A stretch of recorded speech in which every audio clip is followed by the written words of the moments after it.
Buenas noches. Sarmiento escribió en uno de sus primeros libros que del ridículo no se vuelve. Esta frase se la atribuyó después a Perón, y seguramente Perón la dijo, pero el primero que la escribió fue Sarmiento en uno de sus primeros libros. Y en efecto, se vuelve de cualquier lugar, menos del ridículo. Y el presidente Alberto Fernández está haciendo el ridículo cuando habla y cuando hace cosas, y hace muchas cosas ridículas. Vamos a los ejemplos, algunos ejemplos. Hoy,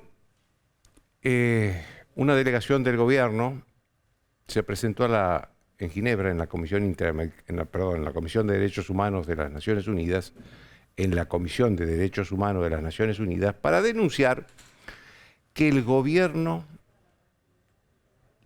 estaba siendo víctima de una violación a sus derechos humanos.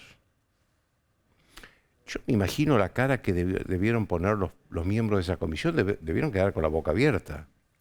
A ver, la Comisión de Derechos Humanos de las Naciones Unidas, por lo general, siempre, no por lo general, recibe a ciudadanos de países donde se violan los derechos humanos, a organizaciones civiles de países donde se violan los derechos humanos, para recibir esas denuncias y examinar a los gobiernos. Esta debe ser la primera vez que un gobierno se presenta ante esa comisión para denunciar que sus derechos humanos han sido violados. ¿Y cuáles son los derechos humanos que han sido? ¿Quiénes han violado los derechos humanos del gobierno? El Poder Judicial desde ya, la justicia en general, la Corte Suprema en particular, y desde, como no, los medios periodísticos. Estos son los que violaron los derechos humanos del gobierno. La justicia en general, la Corte Suprema en particular y los medios periodísticos. El que encabezó la delegación, que es el secretario de Derechos Humanos, Pietragala, que para mí no tiene las condiciones intelectuales para el cargo, ni mucho menos para estar hablando en Ginebra, denunció entre uno de esos derechos humanos que la justicia viola los derechos humanos de Cristina Kirchner. A ver, lo último que pasó con Cristina Kirchner en la justicia es la sentencia de un tribunal oral a 6 años de prisión e inhabilitación permanente para ejercer cargos públicos por hechos de corrupción cuando ella administraba el Estado Nacional y, más precisamente, en la obra pública en vialidad.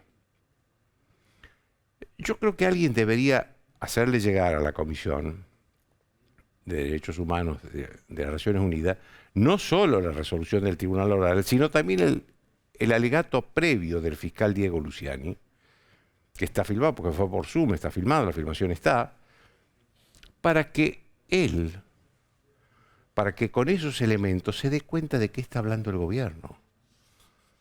Porque si es así como dijo el Tribunal Oral, como dijo el fiscal Luciani, entonces es al revés.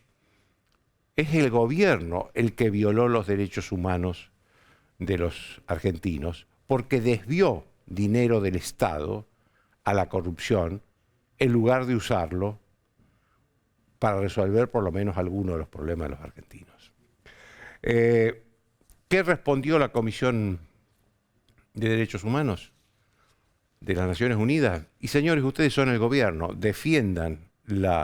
protejan la independencia del Poder Judicial y de los fiscales.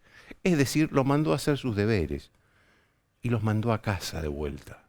Es un papelón. Mire, si no fuera un papelón internacional, esto parecía una broma, risible. Otro ejemplo es que el presidente dijo hoy que la inflación es una sensación de la sociedad. Como una especie de tara psicológica que tiene la sociedad con el precio de las cosas. La inflación del año pasado, que se conoció hace pocos días, fue del casi el 100%, el 94,8%. El gobierno saltó de alegría, ¿eh? Saltó de alegría porque no fue el 100, sino el 94,8%. Es decir, ¿qué diferencia hay entre el 95 y el 100? Ninguna. Para la percepción de la gente, ninguna. Ahora, si el presidente cree que la inflación es una sensación o es una cuestión psicológica de la sociedad, estamos ante un presidente que hace algo más que el ridículo. Sí, estamos ante un presidente absolutamente desconectado de la realidad. No tiene noción de lo que pasa con la gente común, no tiene noción de lo que le pasa a la sociedad cuando va al supermercado a comprar sus cosas. Y yo quiero ser franco, ningún presidente va al supermercado a hacer compras, pero todos los presidentes tienen colaboradores, asesores, que le cuentan cómo está la sociedad, cómo está la economía, cómo está el país. Pero el presidente ha decidido no escuchar, no llamar a esos asesores, o no los tiene, y hacer sus propias deducciones que lo muestran como un hombre que ha perdido el sentido de la realidad. Esto es grave, que el presidente haya perdido el sentido de la realidad. Cuando tenían problemas económicos, Néstor y Cristina Kirchner, por supuesto, nunca la culpa era de ellos. Esto es algo permanente, genético del kirchnerismo. Siempre el problema es culpa del otro. Pero le echaban la culpa a los empresarios, a los intereses concentrados, al imperialismo, a los medios de comunicación, periodísticos, como no. Pero nunca llegaron al colmo de echarle la culpa a la sociedad. Ningún gobierno lo hizo, en décadas de inflación alta. Unos le echaban la culpa a uno, otros a otros, algunos como Macri hizo la autocrítica, pero ninguno le echó la culpa a la sociedad. La sociedad es víctima de la inflación, no es culpable de la inflación. También hoy se quejó por la obsesión de los argentinos con los dólares. En efecto, la sociedad argentina no tiene una moneda nacional y entonces por sí sola ha ido creando un sistema bimonetario, dos monedas, el peso y el dólar. El peso lo usa como moneda de compra, el dólar lo usa como moneda de ahorro. Aunque el dólar cueste 500 pesos, no importa. Sabe que eso es más efectivo para el ahorro que el peso. Se lo quiere sacar a los pesos urgentes de encima. Porque es una sociedad que ha vivido décadas con inflación alta. Décadas con inflación alta. Sabe cómo se pierde el valor de las cosas en este país. Y eso, por eso digo, ningún gobierno ha podido resolver ese problema. Alberto Fernández tuvo 3 ministros de Economía hasta ahora. La inflación que se conoció del 2022, del año pasado, es la más alta en 31 años. Ninguno de los 3 ministros pudo resolver nada con respecto a la inflación. Ahora, yo me pregunto, cuando el presidente no era presidente, cuando Alberto Fernández era un hombre común, ¿en qué moneda ahorraba? En dólares, por supuesto, lo sé, me consta. No es una deducción. ¿En qué monedas hacían acuerdos los Kirchner, esos acuerdos deshonestos que hacían con la obra pública y con todas las demás cosas? En dólares. Yo no me imagino a ningún Kirchner haciendo acuerdos en pesos, en dólares. Así que no sé de quién es la obsesión por los dólares. Es la obsesión de la sociedad argentina para ahorrar y es la obsesión también de los gobernantes. Un ejemplo más. Mañana se va a celebrar acá una reunión de la CELAC. La CELAC es una organización que reúne a todos los países latinoamericanos y del Caribe, que no sé qué función tiene. Voy a hablar con el ex canciller Faurí, que está en el estudio después, sobre este tema, entre otros temas, pero sobre este tema también.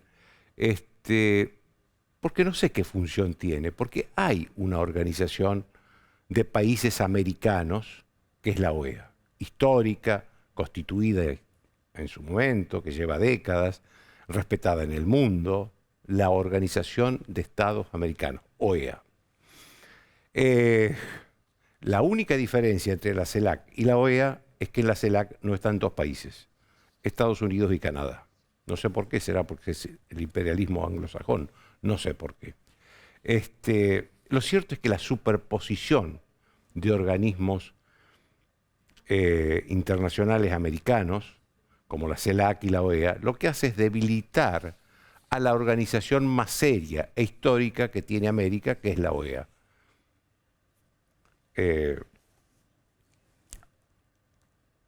Además, esto se da cuando, en un momento donde se invitó a tres dictadores.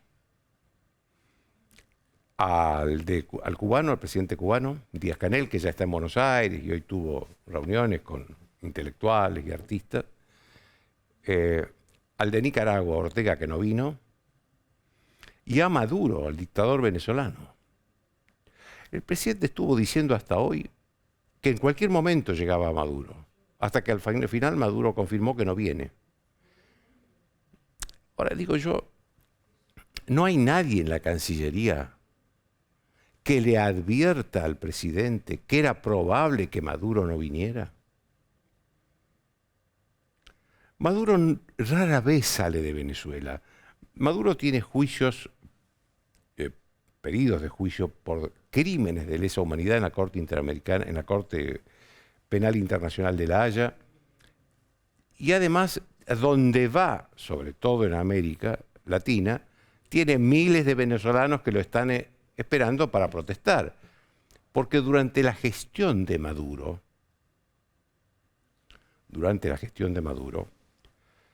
se produjo el éxodo de personas más importante de su país en las últimas décadas. Por razones económicas, por razones políticas, la mayoría por razones económicas. Hoy está teniendo Maduro serias manifestaciones en Venezuela por razones económicas. Graves manifestaciones por razones económicas. Entonces, no había alguien que le anticipara al presidente, ojo, es probable que este hombre no pueda venir, no quiera venir, porque de poder venir puede venir. Lo que pasa es que le tiene miedo a la justicia, le tiene miedo a las manifestaciones, es un cobarde también, como todos los dictadores.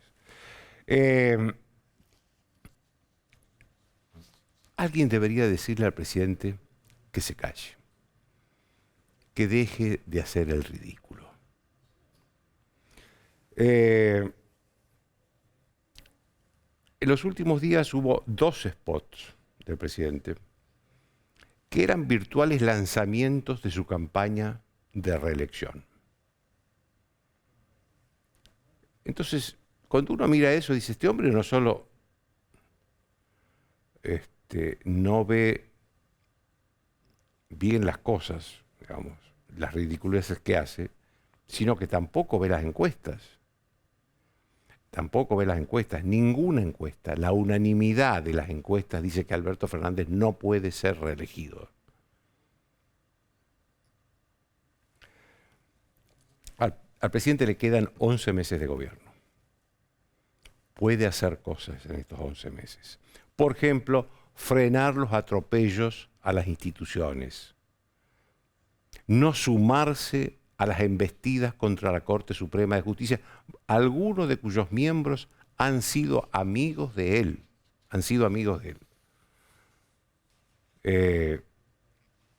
No congraciarse con los dictadores, los peores dictadores de América Latina, para caerle simpático a su vicepresidenta, que no le va a caer simpático ya nunca más. Mientras trata desesperadamente de tener una reunión con el presidente de Estados Unidos, Biden. A ver, podría contribuir a que los argentinos vivan tranquilos en estos 11 meses que le quedan de gestión. Porque después el presidente va a volver a ser una persona normal, va a volver a vivir en su casa. Él ha vivido siempre en la capital, es un porteño hecho y derecho, y va a querer tener una vida normal, salir a la calle sin tener problemas con la gente, caminar. Él tendría que ir trabajando en estos 11 meses el después de la presidencia, porque la alternativa es que sea como Cristina Kirchner. Cristina Kirchner solamente puede salir de su casa con una custodia integrada por 100 personas. Cristina Kirchner hace mucho que no puede salir a la calle. Y no es porque sea perseguida, es por las cosas que ha hecho y que hace. Después de una pausa de 1 minuto, Martín Tetaz y después el canciller Forí.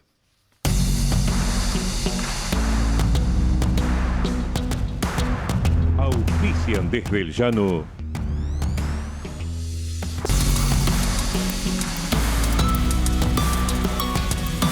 Adrián Mercado presenta su nuevo sistema de subastas online. Desarrollamos un sistema más rápido, más fácil, que te permite participar desde cualquier lugar del país. Si querés que tu empresa crezca, elegí Adrián Mercado.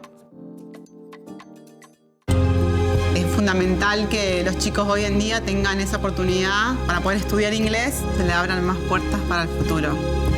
Tu sueño puede ser tu realidad. Juntos sigamos transformando la educación. Buenos Aires Ciudad. Grupo Petersen, desde 1920, construyendo el país. Todos sabemos lo que representa para la logística de una empresa una flota moderna de vehículos. Por eso, a la hora de renovar el parque automotor, piense en el especialista. Adrián Mercado, subastas online. A la suerte hay que ayudarla. Con el Kini estás a 6 pasos de tus sueños. ¿Qué esperás para cumplirlos? 6, 5, 4, 3, 2, 1, Kini 6. Regalate un verano panorámico, gastronómico, folclórico, histórico y utópico. Córdoba siempre mágica. Córdoba siempre mágica. Verano fantástico. En OSDE, lo más importante para nosotros es y será siempre saber contener.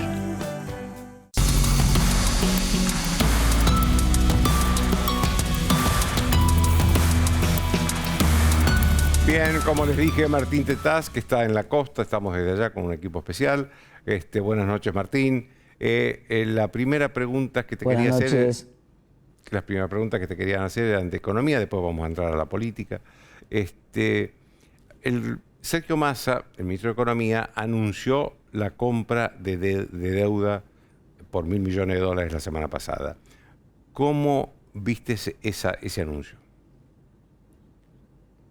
Con muchísima preocupación. Nosotros hicimos un pedido de informes en el Congreso para que el ministro se hiciera presente y explique claramente bajo qué condiciones, qué fue lo que buscó, qué tipo de ganancia financiera buscaba y por qué lo difundió con tanta anticipación de hacer la movida, dándole chance a algunas personas de que compraran más baratos esos bonos que después el propio gobierno terminó comprándole más caros en una operación que todo parece indicar que fue una medida para bajar el dólar paralelo, para vender. Es un poco técnico conceptualmente lo que hizo el Ministerio de Economía, pero en la práctica es una forma de vender 350 millones de dólares en el dólar paralelo, en el contado con liquidación, para tratar de hacerlo bajar. Esa fue casi toda la maniobra, pero generó muchísimas suspicacias porque el gobierno está usando reservas que no tiene. Joaquín, justamente esos dólares, esos bonos argentinos están muy baratos hoy, esencialmente porque no hay reservas, porque no tiene respaldo la Argentina. Y eso también está atrás de la inflación que tiene Argentina en estos momentos. Y quemamos 350 millones de dólares para darle salida a algunos bonistas, un proceso de fuga. Después se quejan de la fuga de dólares. Fugaron en un día 350 millones de dólares de manera increíble y esperamos que el ministro se haga presente en el Congreso para aclararlo. Ahora, ¿tenés sospechas serias de que hubo información privilegiada por parte de algunas personas?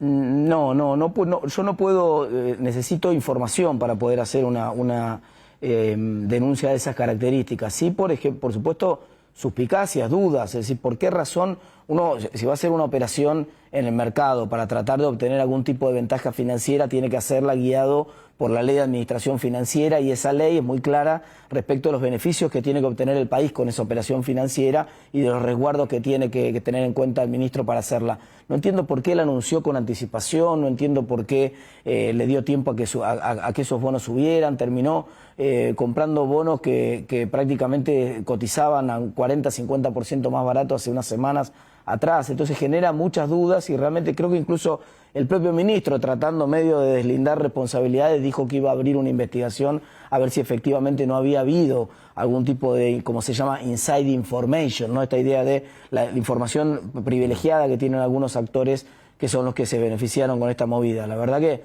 por lo menos me genera dudas, no alcanzo a tener la información como para poder denunciarlo. Decime, Martín, ¿cómo ves la gestión de Massa en términos generales? En materia de inflación, en materia de macroeconomía, ¿cómo ves la gestión de Massa?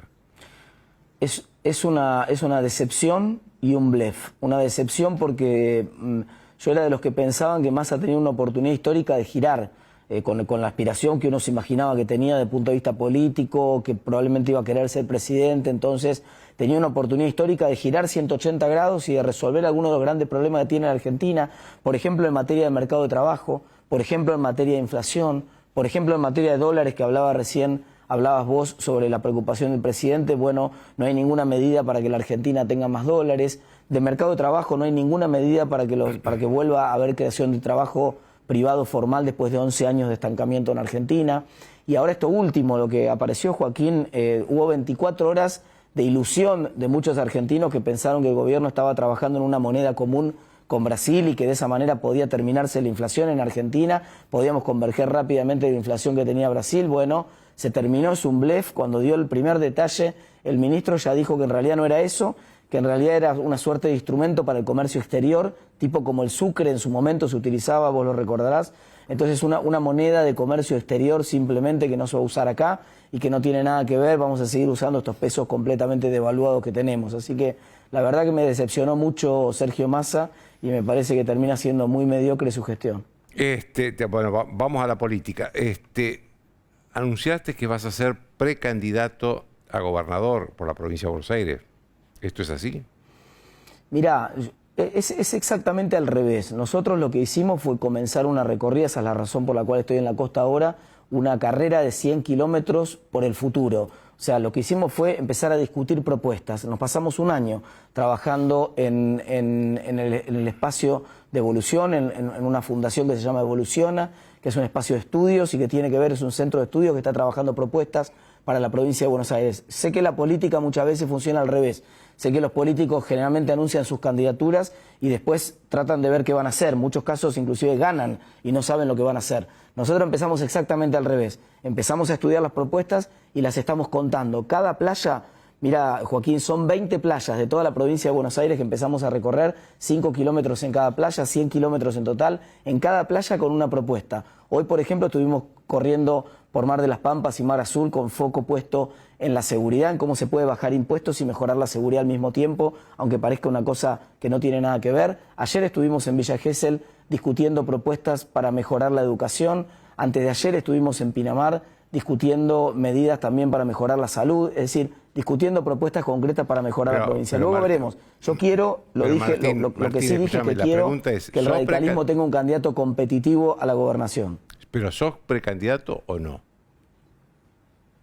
No, yo todavía no soy candidato a nada. Soy diputado nacional, estoy haciendo mi trabajo como corresponde y estoy trabajando con dos objetivos. El primero es que Juntos por el Cambio gane la provincia de Buenos Aires, porque estoy muy preocupado de que si la pierde, en una de esas no ganamos la nación unos días después en el balotaje. Y en segundo lugar, quiero que para que gane Juntos por el Cambio la gobernación de la provincia de Buenos Aires, se repita lo que pasó en el 2021, donde la atracción de un candidato muy competitivo como fue Facundo Manes permitió que luego a la postre termináramos triunfando en la elección de 2021 en la provincia de Buenos Aires. Necesitamos replicarlo, necesitamos un candidato radical muy competitivo en la provincia de Buenos Aires para ofrecerle esa alternativa a la ciudadanía. Hoy ese candidato no está. Hace 35 años que el radicalismo no tiene un candidato competitivo en la provincia de Buenos Aires y en las últimas 3 elecciones ni siquiera tuvo candidato. Esa historia se tiene que terminar en la provincia de Buenos Aires si queremos que a Juntos por el Cambio le vaya bien y recuperemos la provincia de Buenos Aires. Después se verán con el tiempo quién es ese candidato más competitivo,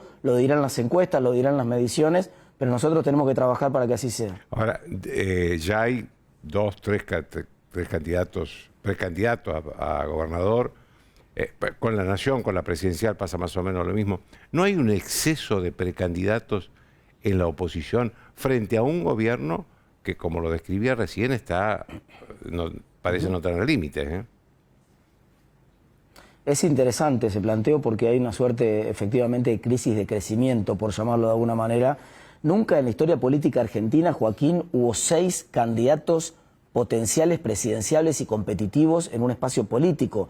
No, ni hablemos de la oposición, en el peronismo tampoco. Nunca en un espacio político hubo 6 candidatos que vos miraras una encuesta nacional, fueran conocidos a lo largo de lo ancho de todo el país, tuvieran buena imagen, 6 media docena de candidatos. Bueno, por suerte está la PASO. Si no estuviera la PASO yo estaría muy preocupado. Estando la institución de la PASO está el mecanismo para que la gente elija la mejor versión de Juntos por el Cambio. Lo que nosotros tenemos como desafío es ofrecerle a la ciudadanía esas distintas alternativas de Juntos por el Cambio, de manera que la sociedad pueda elegir y que en esa PASO termine conformando la figura que va a terminar enfrentando probablemente a Alberto Fernández. Ojalá te cometan ese error de poner un presidente tan devaluado de candidato, pero no me quiero meter en su elección de candidato. Ojalá en esa PASO la gente pueda elegir la mejor versión de Juntos por el Cambio para ganar y para transformar la Argentina. Decime,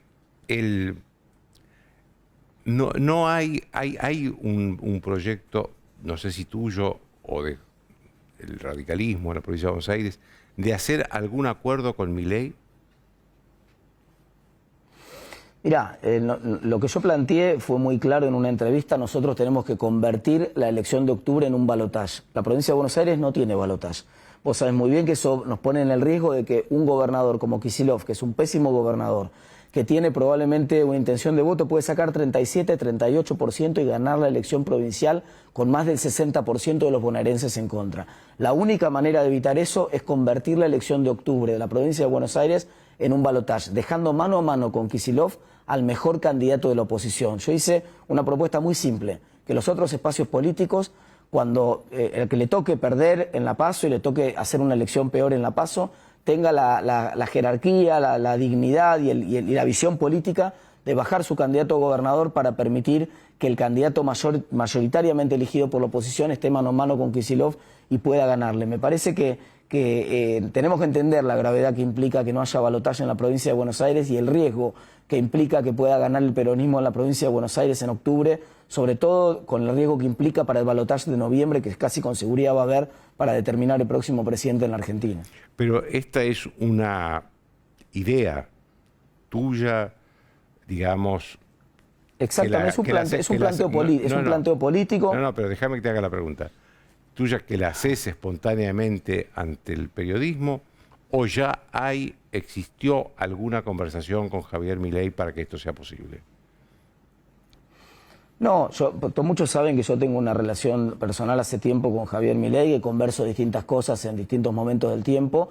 Ahora hace un tiempo, los últimos 2 meses que no he conversado con él, así que esa conversación no existió en términos personales entre nosotros. Es simplemente un planteo político que estoy haciendo yo en un momento del tiempo viendo hacia adelante. Me gusta mucho mirar hacia adelante la política y pensarla como un juego de ajedrez, tratarla de pensar estratégicamente. Va a haber un balotaje en noviembre. A mí no me gustaría que ese balotaje de noviembre por la presidencial nos encuentre habiendo perdido la provincia de Buenos Aires, porque eso pone en pie de guerra a todos los intendentes del conurbano en contra de nuestro candidato a presidente. Entonces, me gustaría que nosotros hayamos ganado 15 días antes, como pasó con María Eugenia en el 2015 en la provincia de Buenos Aires. Pero para ganarla, nosotros necesitamos convertir a esa elección de octubre en un balotaje. De otra manera va a ser muy difícil si es que la oposición está atomizada. Pensalo, Joaquín, un candidato de Milei, el que ponga, José Pérez, no importa, va a arrastrar un poco de votos de él, va a sacar 12, 13, 14, 15 puntos y nos puede terminar costando la elección esa cuestión. Entonces, seamos razonables, veamos quién es el que mejor se para de frente a Kicillof en esa elección paso, y el que sea ese que se pare mejor de la oposición, dejémoslo solo contra Kicillof para que pueda ganarle sin ningún lugar a dudas, porque 60% de los bonaerenses, más de 60% de los bonaerenses, quieren que Kicillof se vaya de la provincia, y nosotros también. Vos lo que estás diciendo es que un futuro gobierno, eventualmente de Juntos por el Cambio, gobierno nacional, le sería muy difícil gobernar el país con Kicillof como gobernador de la provincia de Buenos Aires. Esto es lo que estás diciendo. Incluso más, le sería difícil ganar la elección de noviembre. No nos olvidemos, acordémonos lo que le costó a Macri ganar el balotaje de noviembre, teniendo casi 10 puntos de ventaja en las encuestas como tenía en los días anteriores, a pesar de que todos los intendentes del conurbano jugaron a media máquina, porque sabían que ya había ganado una gobernadora que no era de su signo político y que tenían que guardar cierta relación con esa gobernadora. ¿Qué pasaría si gana Kicillof en la provincia de Buenos Aires? Y por lo tanto todos los intendentes están alineados tratando de evitar que un presidente de Juntos por el Cambio gane en noviembre en el balotaje y se haga cargo de la Argentina el 10 de diciembre. Sería mucho más difícil ganar en el balotaje. Y yo estoy muy preocupado por esa realidad y quiero entonces hacer un planteo político concreto. Si alguien tiene una idea mejor para resolver este problema del no balotaje en la provincia de Buenos Aires, que la plantee. Escuché hace poco que creo que Diego Santilli había planteado la idea de tratar de proponer un proyecto en la legislatura para desdoblar la elección de la provincia con el apoyo de algunos legisladores de la oposición. Creo que los números no dan en la legislatura de la provincia para esa idea, pero ojalá pudiera ser. También sería una alternativa que nos permitiría de alguna manera resolver este mismo problema. Nosotros tenemos un problema grave en la provincia de Buenos Aires. Puede terminar ganando un gobernador que tiene más del 60% de los bonaerenses en contra, Joaquín. ¿Cuál es tu opinión sobre las candidaturas presidenciales que hay en Juntos por el Cambio? Mira, a mí me parece que está bueno que haya muchísimas candidaturas. A mí me gustaría que hubiera listas cruzadas y particularmente algún candidato presidencial radical, para serte honesto, porque cuando hay listas cruzadas le estamos ofreciendo a la gente distintas alternativas de Juntos por el Cambio. Si las alternativas que le ofrecemos es un candidato del PRO, un candidato de la UCR y un candidato de la coalición, ni la coalición es la mejor versión de Juntos por el Cambio, ni el radicalismo es la mejor versión de Juntos por el Cambio, ni el PRO es la mejor versión de Juntos por el Cambio. Son los partidos más importantes de la coalición, sí, pero la coalición es justamente el ensamble de esos partidos. Nosotros necesitamos ofrecerle a la gente alternativas de Juntos por el Cambio. Y para eso sería ideal poder hacer listas cruzadas, y a mí me gustaría particularmente que alguna de esas listas estuviera encabezada por un candidato a presidente competitivo radical. Hoy no aparece en el horizonte, los candidatos más competitivos que aparecen son candidatos del PRO, los dos presidenciables que podrían ser presidenciables radicales, que son competitivos, que están dentro de esa media docena que te comentaba más temprano Joaquín, son Facundo Manes y Martín Lustó. Lo de Facundo Manes no está claro cuál va a ser su futuro político, y lo de Martín parece que su candidatura en la ciudad es una jugada a fondo y que no está dispuesto a ir por la presidencia. Entonces, en ese contexto, bueno, todavía no emerge un candidato radical competitivo en la nación, pero todavía faltan algunos meses. Acordate, Joaquín, que en América Latina es bastante habitual. Boric apareció en el radar mucho menos de 6 meses antes, lo mismo Bolsonaro en Brasil, lo mismo el candidato colombiano. Es decir, es muy dinámica la política en los últimos años en América Latina, y no pierdo la esperanza de que aparezca alguien más competitivo por el lado del radicalismo también. Te agradezco mucho, Martín, que tenga muy buenas noches. Muchísimas gracias, buenas noches. Una pausa y el canciller Fori.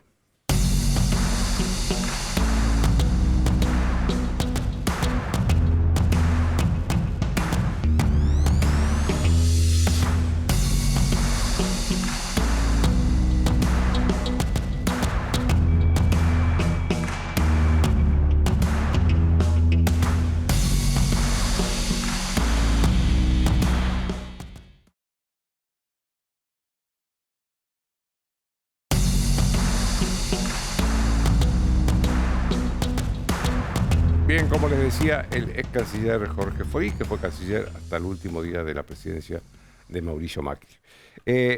Lo vi ayer en una foto manifestándose contra Maduro.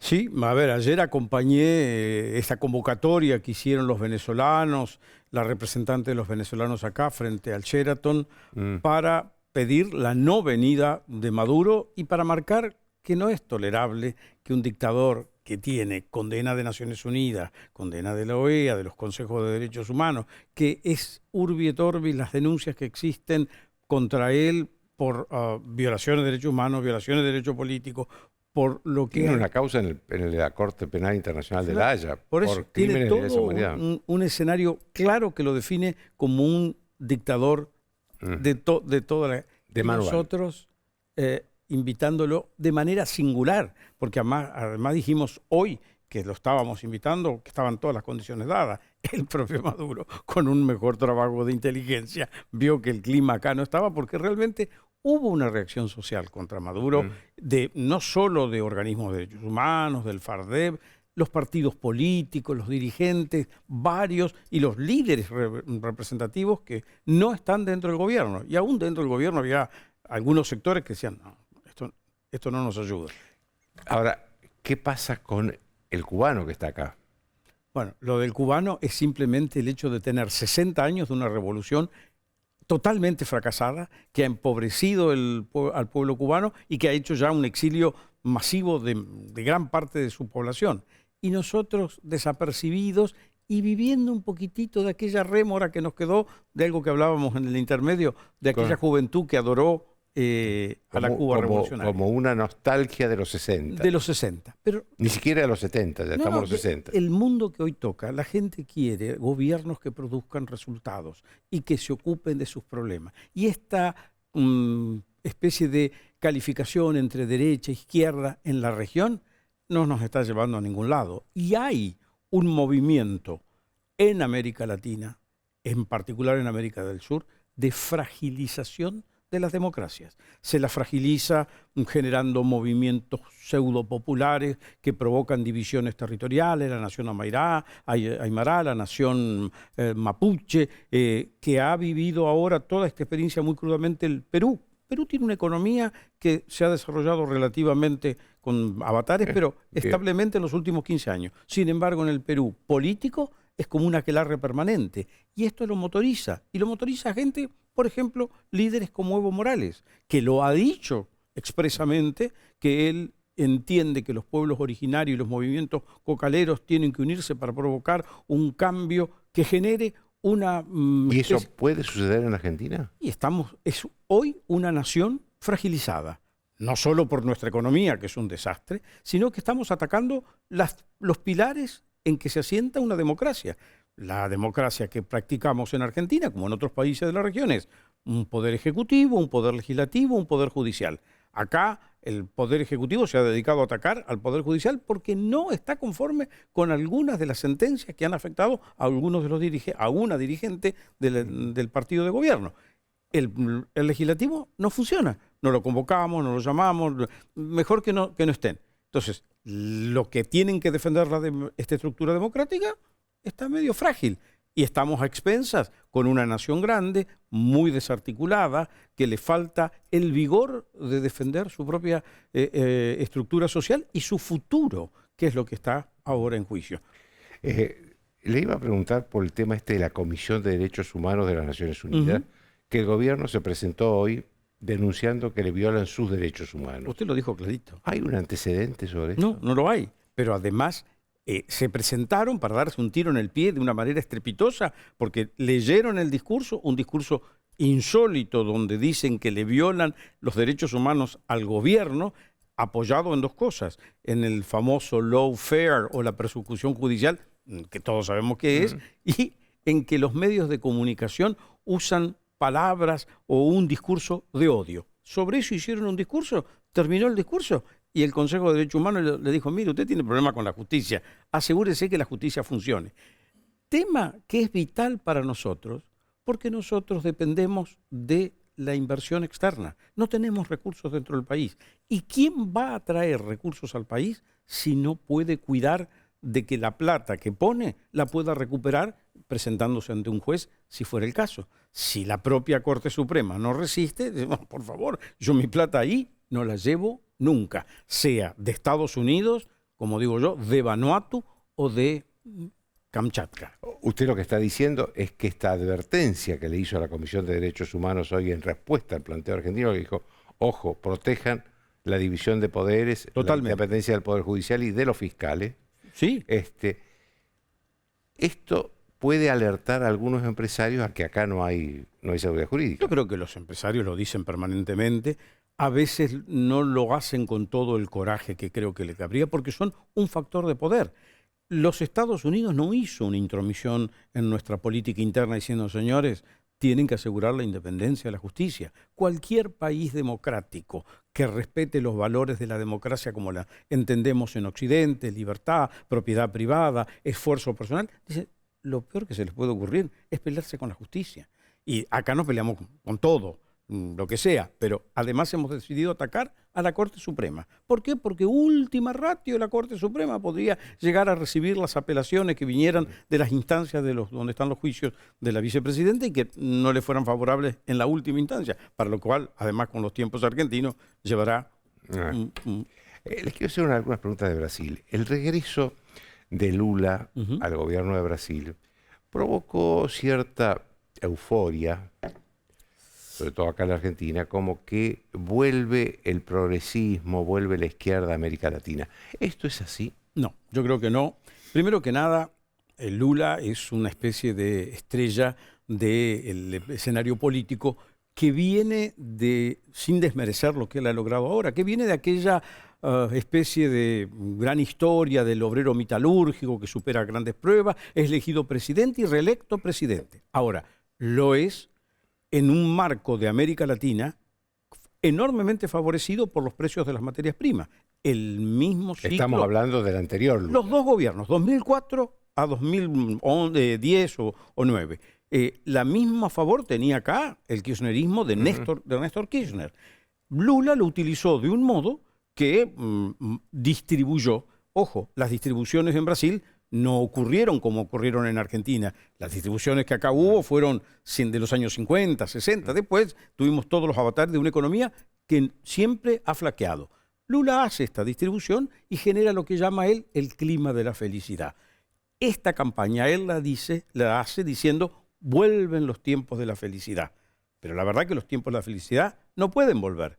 Primero, porque ha habido un cambio muy grande en la sociedad brasileña. 220 millones de habitantes y solamente un punto y algo de diferencia en la votación, que son 8 millones que lo acompañaron a Lula, pero hay todo un grueso de la población brasileña que está con otra idea, parte de la cual la vimos manifestarse de manera absurda y contraria al sostenimiento de la democracia el día que atacaron en Brasilia. Pero esa sociedad está fracturada, dividida, que no era una condición previa del Brasil. Los argentinos, desde los años 50, vivimos divididos y cismáticos. Peronista, antiperonista, radical, antirradical, militar, antimilitar. Siempre hemos tenido un pro y un anti. Los brasileños eran uno. Solo ahora están divididos. Y con otra condición.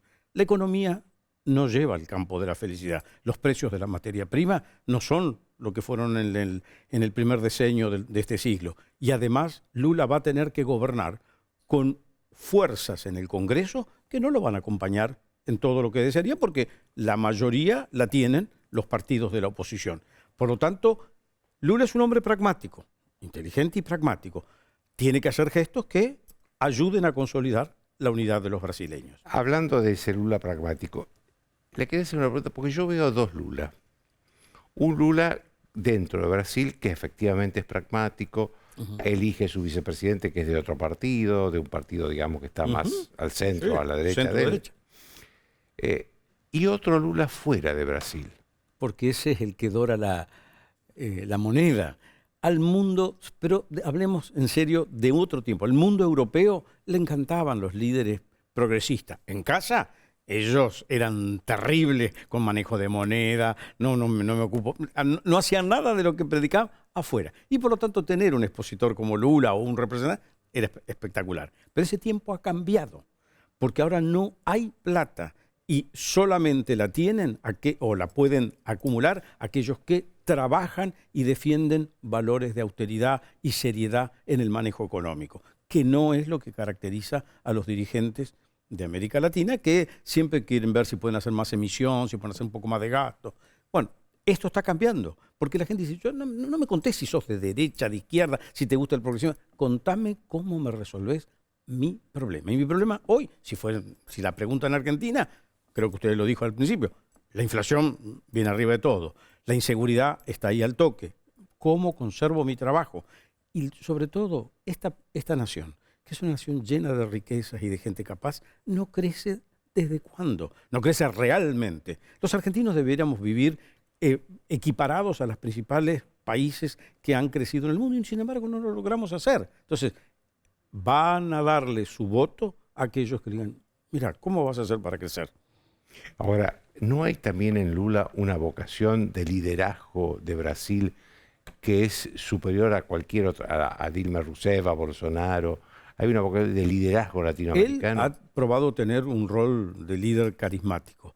Y Brasil, sin duda, es una de las 15 economías principales del mundo y el mundo lo trata a Brasil como ese país. Nosotros siempre pensamos que los brasileños ya no eran tanto, o que no fue, nosotros siempre éramos más. Tenemos errores de valoración de los Estados Unidos y del Brasil. El Brasil que nosotros creíamos que era una nación que estaba por acá al lado nuestro, no, esa es una gran nación para el mundo. Y el mundo cuando escucha América del Sur dice, ¿qué es lo que dijo Brasil? Por eso es nuestro error, de no haber hablado por 3 años con Brasil. Estaba Bolsonaro, no nos gustaba, era desprolijo, era impresentable. No es el tema nuestro. A él lo eligieron los brasileños. Lo que nosotros tenemos que ver es cómo coincidimos con Brasil en nuestra inserción en la región, en nuestra bilateralidad dentro del Mercosur. El Mercosur, si no lo tuviera Brasil adentro, no le llamaría la atención absolutamente a nadie. Por lo tanto, tenemos que ser piola para redorar el Mercosur, pero con un Brasil en el que tenemos que aceptar que tiene un peso mucho mayor. Ellos son entre las principales 15 economías del mundo y nosotros estamos después de las 125. Seamos realistas. Busquemos nuestros objetivos de dónde estar en el mundo y no nos equivoquemos de que quiero estar con Rusia, con Irán, con Venezuela, con Cuba, con Nicaragua. No, hermano, tenemos que estar en la región y con esta gente que está allí. Hoy es Lula.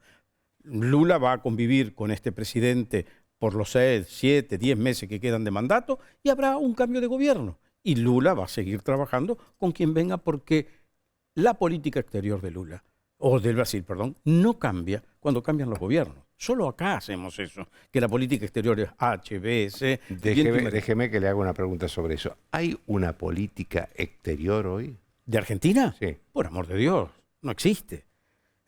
Inclusive el hecho de que el canciller ni siquiera tenga una vocación de política exterior, él realmente viene de la política interna y de ser el jefe de gabinete o el principal colaborador de Alberto Fernández. El servicio exterior está completamente como desguazado. Cada embajador se autointerpreta, van más o menos oliendo el tiempo, los del servicio exterior profesional no reciben ningún endoso ni ningún modo de aliento para lo que están haciendo. No se sabe.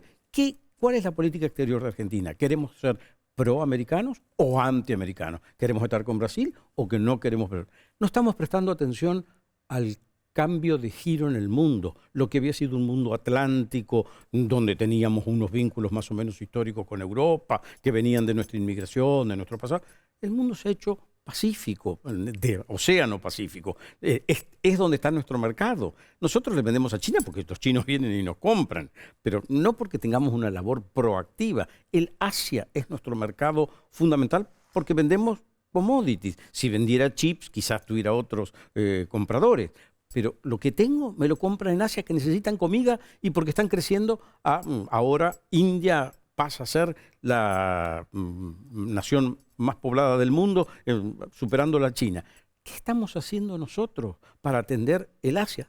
Eso no significa que me tengo que pelear ni con Francia, ni con Alemania. Tengo que tener claro dónde me quiero parar. Y no lo estamos haciendo. No hay política exterior. Usted firmó como canciller el acuerdo de libre comercio del Mercosur. Uh-huh.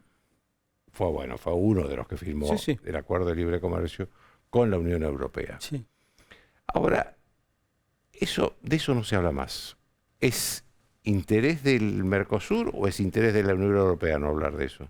No, a ver, ni bien asumió el actual gobierno argentino, un muy relevante exponente dentro de las huestes del gobierno, que no tiene ahora un cargo tan connotado, pero que siempre ha sido un portavoz, me hizo saber que ese acuerdo no lo iban a mover nunca porque lo habíamos hecho nosotros, porque lo había hecho Macri, digamos, de algún modo. Eso generó una duda importante. Uh-huh. Coincidió también que Brasil estaba en un momento de de transición, porque durante el periodo de negociación del acuerdo, con todos los problemas que tuvo Dilma Rousseff, los que vino después Michel Temer, Argentina de algún modo se había hecho como, no líder, pero llevaba bastante adelante la bola de la negociación, porque entendíamos que era una de nuestras cartas de salvación. Brasil, vuelvo a decirle, puede no necesitar el Mercosur. Somos nosotros los que necesitamos al Mercosur, con el Brasil adentro. Entonces somos nosotros los que tenemos que llevar adelante y persuadir a los europeos. Cuando se produjo ese ruido argentino, salieron de vuelta los agricultores franceses, los polacos, los húngaros, pero que era un dato adquirido durante todo el proceso de la negociación, porque esa gente iba a tener que competir con el trigo de Argentina, con el maíz de Brasil, con el sorgo de Paraguay. Pero éramos nosotros los que teníamos que seguir pintados y lindos para que el mundo nos atendiera. Y no lo hicimos. Lo veo que abandonó la carrera diplomática y se dedicó a la política. Un poco. Quiero que me diga cuál es su objetivo, digamos, qué es lo que quisiera, a dónde quisiera llegar. A la Cámara de Diputados, al Senado, a la otra vez. Yo soy santafesino. Y una de mis convicciones es que las provincias, a pesar de que hemos hecho toda esta revolución o evolución para ponernos en igual pie que la provincia de Buenos Aires y la capital federal, nunca lo hemos logrado. Las provincias tienen un rol enorme de mayor actividad y tienen que poner en valor su potencial productivo, que tiene que ver, como tiene toda la nación, con el mundo. Yo creo que en Santa Fe yo puedo hacer un aporte. No voy a decir que yo quiero ser diputado, que yo quiero ser gobernador, que yo quiero ser estibador portuario. Quiero hacer una contribución en la provincia y creo que la puedo hacer. Y me parece que los santafesinos me van a entender. Hablo en santafesino, me como las heces como ellos, o como nos comemos nosotros. Y bueno, hay mucho por hacer en mi provincia y lo puedo hacer. Y le quiero dar un sesgo que tiene que ver Argentina, Santa Fe en el mundo. ¿Cómo ve el proceso electoral, entonces, de lo que está quedando de acá? Que ya no queda mucho, quedan 7 meses para la primaria, 11 meses del final del gobierno, 9 o 10 meses para las elecciones generales. ¿Cómo ve ese proceso electoral? Usted que está en Juntos por el Cambio, obviamente. Sí, estoy dentro de Juntos por el Cambio y me encantaría poder tener un rol en función de algo dentro del PRO. Vamos a tener que, primero que nada, consolidar mejor nuestro mensaje a la sociedad. La gente ya no quiere más versos, quieren que le digan qué van a hacer y si pueden un poquitito, cómo lo van a hacer. Y no hay que esperar esto para que sea 11 de diciembre. La gente dice, por favor, ¿vos qué vas a hacer si llegás? Esto es una cuestión que es válida para cualquiera de las fuerzas políticas argentinas. Y hoy hay, como lo dijeron recién y hablaban con Martín Tetaz, una plétora de candidatos para todo, pero las ideas ¿dónde están? Y lo que vamos a hacer cuando todos sabemos que esta Argentina que hemos vivido en deterioro y cambios y demás, se está acabando o se acabó. O la creamos bien de vuelta o no vamos a ninguna parte. Entonces, este proceso electoral tiene que ser de ideas, de proyectos de cómo llevarlo adelante y decir, bueno, los hombres que tenemos están por acá, los van a elegir en alguna de estos ejercicios previos.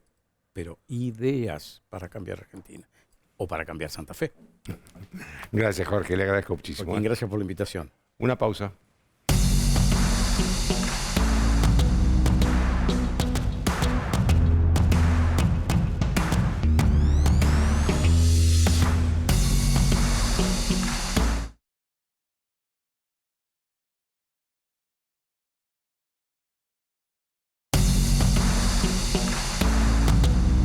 Bien, rescato, antes de despedirme, una idea de la que habló el ex canciller Faurí, que es que no hay política exterior en la Argentina.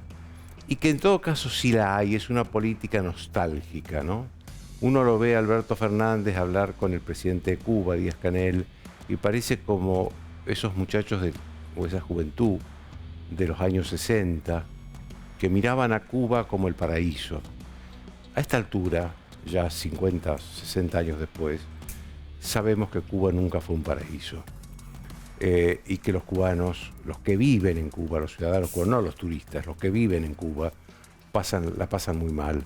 Y sobre todo la pasan mal económicamente, pero también violan sus derechos humanos. En serio, porque esta es la contradicción del gobierno argentino. va a hablar a la Comisión de Derechos Humanos de las Naciones Unidas porque violan sus derechos y resulta que acá los recibe con los brazos abiertos a los países, a los dictadores que violan los derechos humanos en sus países abiertamente, como Díaz-Canel en Cuba, como Maduro en Venezuela, que no quiso venir, como Ortega en Nicaragua, que no quiso venir. Esto es lo preocupante. Y esto es la expresión cabal de que no hay política exterior en Argentina. Chao, hasta el lunes.